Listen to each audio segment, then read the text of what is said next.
My name is Bill Richards. I'm a licensed physical therapy assistant here at OFC's Physical Therapy Department. What I'm going to talk about today is core, or core training or strengthening. That's a term you hear pretty much all the time in the media and magazines. You may have seen people in the gym, if you're going to the gym, actually do some core or exercises. And it's just a term which you hear quite a bit, and what I want to stress or point out is what the purpose of the core is. The core is just a group of muscles, abdominal muscles, which help support our lower back. So there's a number of them which makes up that core, but I'll be talking about one specific one. The core kind of works like a corset or a girdle, let's say. So when you're moving, getting out of chairs, getting out of your car, this is a time of year where a lot of people are doing yard work. So a good example is, if you have 20 bags of mulch at 40 pounds a bag, or if you do it like I do it and you have like 5 yards dumped in on your sidewalk or your driveway, you have to shovel it into the wheelbarrow, and then you got to wheel it back to wherever you're going to dump it. So whether you realize or not, when you lift that or push it, you pull, carry, walk, run, whatever your sport is, your activity is, that core's got to kick in to support that. So the difference is, if you have a weak core, over a period of time, you're going to start developing some back pain. And the stronger your core is, you're least likely to have less back pain or severity of that. So you're trying to prevent that injury. So it's something that you can't unengage. You can engage it to a point, but you're always going to be using it. If you're moving around, you're going to be using that core. So you have to look at, like I said before, like a corset or a girdle. So what that's the purpose of what is that function of those is that basically tightens up your abdominal muscles. You kind of squeeze it together to give it support. So it's almost like, if you ever been like to Home Depot or Lowe's and you see these guys that are unloading trucks, where they are, and they got the old black belt around them. That's basically what that belt's purpose is support that lower back. But if your core muscles are strong, then you don't need to necessarily wear that, but you use your muscles in place of, let's say, a belt like that. So a real proper muscle that we use here in the clinic, or we refer to, is your TA. And TA is just the name of a muscle called a transverse abdominis. So there's a muscle that kind of starts right below your rib cage, comes down into the pelvic area and around your sides. You can see it, but just by the way that muscle wraps around our sides, it works like a corset or a brace. So it's a simple exercise that you can do, and you'll probably see in part of this video is our Jamal, who's one of our exercise technicians. He'll kind of demonstrate that exercise for you. You can just kind of follow along that, and that's something you can do as well.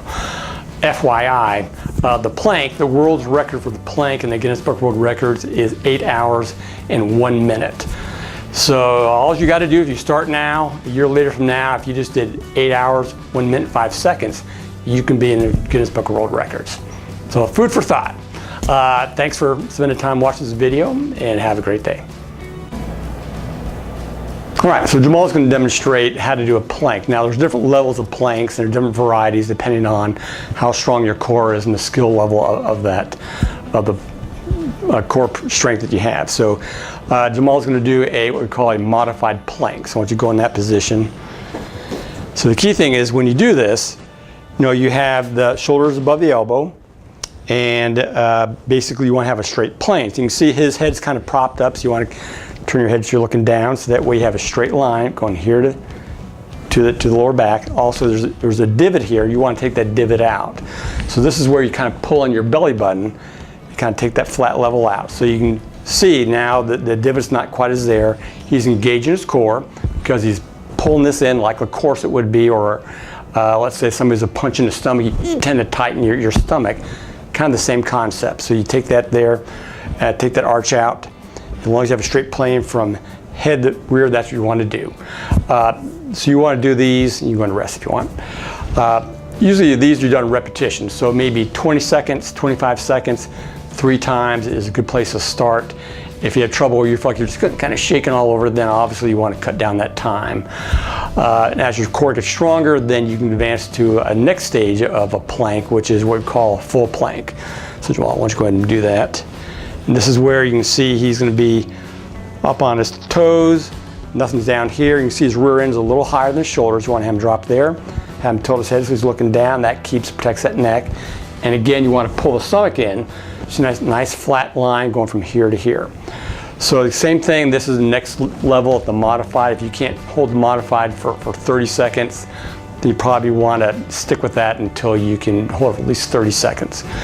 So this is now called the full plank. So again, you're pulling that cord, trying to tighten it as best you can, and you start again with a certain amount of time, maybe 20 seconds, 25, 3 reps. And that should be pretty good as a basic, plank exercise or basic core strength exercise. Okay, once you roll to your right side. So another version of a plank. Remember, the planks, the transverse abdominis is not just here; it also wraps around the sides like a corset would. So a key one to do, and there's a modified version of this and a full version. So go ahead and bend your knees, and we'll just do it from the knees up. So the key thing is here. We'll just go ahead and lift up. So when you lift up, you want to see that he's not rotated too much. So it's a straight plane all the way from here to here. You don't want to sag here, so you want a straight line from here all the way down the knees. You want to pull up here a little bit. There you go. So it looks pretty good. So same thing, just like the modified plank where you're forward on your forearms, 30 seconds or 20 maybe to start, 3 reps, and then you work that up to about 30 seconds, 40 seconds, and then once you get to that, then you can do a full plank. So just come on back down, straighten your legs out. There you go. So the full plank, same idea. Just like we're doing the forward plank, you want to bring this hip up towards the ceiling. You want that straight plane from here to here. Make sure you're not, bring your shoulder back that way. So straight plane this way. There you go.